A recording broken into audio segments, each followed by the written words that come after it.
Este completo desapego, ele só é atingido quando a pessoa tem a noção de dharma, que a gente chama de dever, de retidão, do verdadeiro caminho. Quando a pessoa, ela até pode possuir aqueles objetos, mas ela não precisa ter. E quando ela também até deixa de fazer coisas, por exemplo, corromper ou até roubar, ela não necessita das coisas externas. Ela só tem o suficiente para manter o seu corpo e atingir os seus objetivos mais superiores.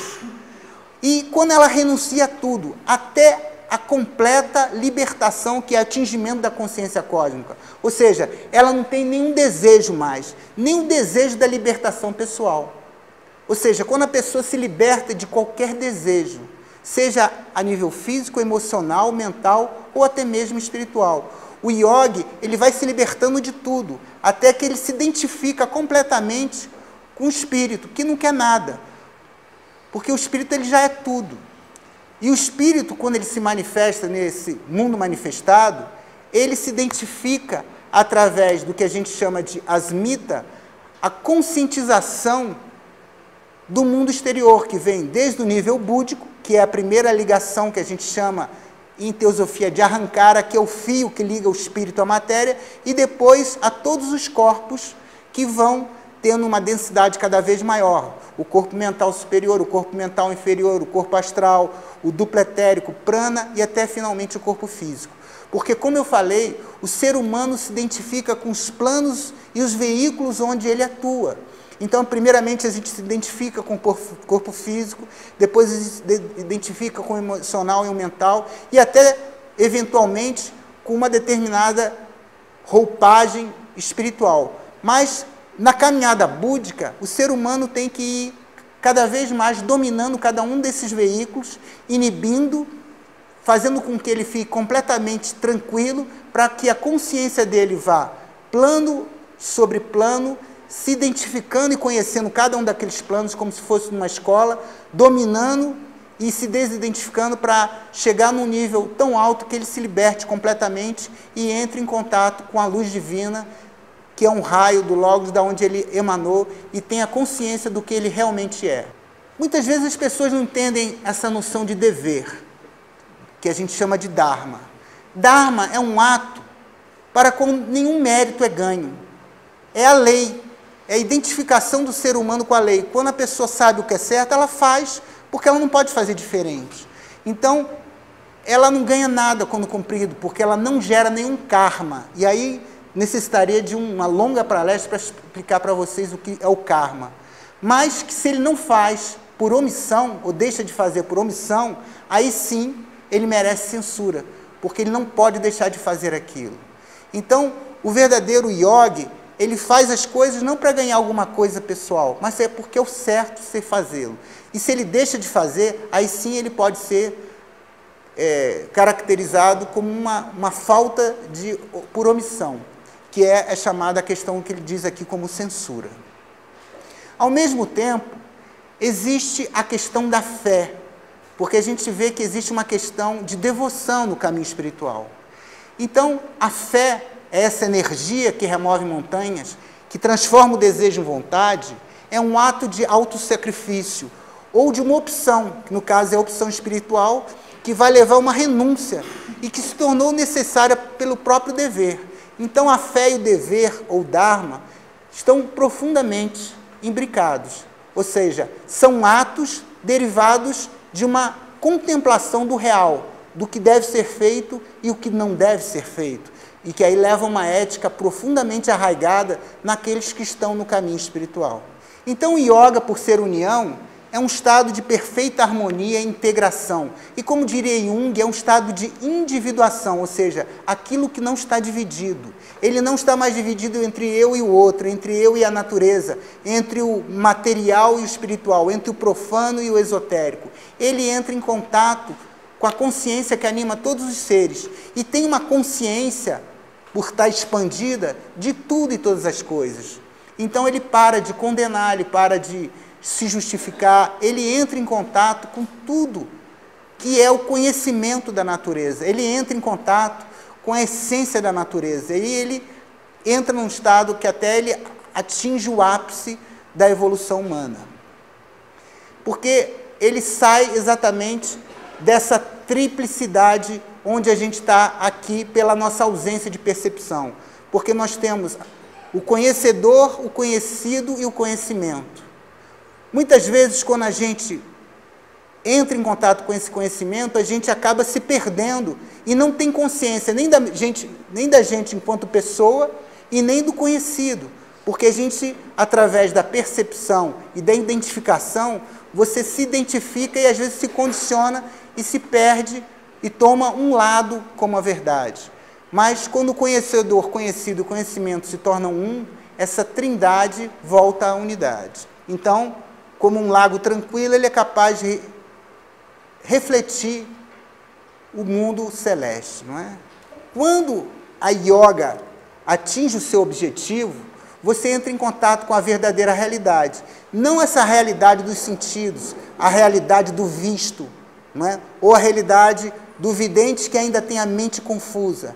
Porque a busca é sempre pela lucidez. E essa lucidez ela não vai ser utilizada bem se você usa drogas, se você não dorme bem, se você não faz meditação, se você não tem a respiração correta, ou se você está preocupado com outras coisas. Se há uma preocupação, seja financeira, seja pessoal, emocional ou de qualquer espécie, a sua mente vai ficar presa àquilo, porque o pensamento só pode pensar uma coisa de cada vez. E existe um contínuo, que é exatamente a nossa perda da identificação entre o passado, o presente e o futuro. Nós temos essa identificação do pensamento com o tempo, porque a gente não consegue ver a união disso tudo, porque o nosso pensamento vê um objeto e daqui a pouco olha outro objeto, olha outro. Ele não é capaz de ter atenção e concentração em um objeto só, seja ele físico, seja ele emocional, seja mental. E o yogi, através da concentração, da contemplação do samadhi, ele é capaz de concentrar o seu pensamento num só objeto e depois manter a concentração mesmo sem o uso daquele objeto. Seja esse objeto um discípulo, um mestre, uma qualidade, é um treinamento que ele se submete durante muito tempo para que ele possa controlar a sua mente, para que a sua mente não fique à mercê dos objetos dos sentidos. Então, todas as deformações que são causadas pela mente, ou todas as colorações que possam vir através das imagens mentais coloridas por sentimentos, são rebuliços ou remoinhos ou movimentos da mente que podem até ser causados por drogas, por pensamentos ou emoções, ou por identificações do ser humano com aquele objeto que ele percebeu, que a gente chama de o visto, que tem a ver com a realidade externa. Quando o yogi consegue esse estado de libertação, ele fica num estado em que ele não está mais preso a condicionamentos, a preconceitos e superstições, porque ele conseguiu passar num estado onde ele acha uma paz que ultrapassa o entendimento. Ele entra numa percepção da realidade que está além da interferência dos pensamentos, porque ele conseguiu superar a mente intelectual e a mente está num nível onde há um silêncio absoluto e ele consegue perceber a realidade como ela é, o número e a causa de todos os fenômenos. Como eu falei, é uma vivência de altíssimo nível, é uma coisa que está além do pensamento. A mente consegue trabalhar numa oitava acima, além do intelecto, além do conhecimento. É a região da sabedoria. É onde qualquer palavra, por pertencer ao intelecto, é insuficiente para descrever a questão, por exemplo, do samadhi, ou da libertação, ou do satori, porque é um estado de felicidade e bem-aventurança, de estar uno à verdadeira fonte do inefável, de Deus, da luz infinita, que é a verdadeira origem do ser humano. É a volta do filho à casa do pai. Essa experiência é sensorial, mas ela está além dos sentidos normais. Porque é através de uma audição que ouve a voz do silêncio, através de uma visão que você vê coisa com os olhos fechados, é de uma sensação que não é tátil, de uma sensação que está além do olfato, que está além da gustação, é um sentido muito mais aguçado que faz você entrar em contato com a verdadeira luz divina e com a cadeia de seres que alcançaram esse estado. E você entra em contato com a fonte de toda a vida.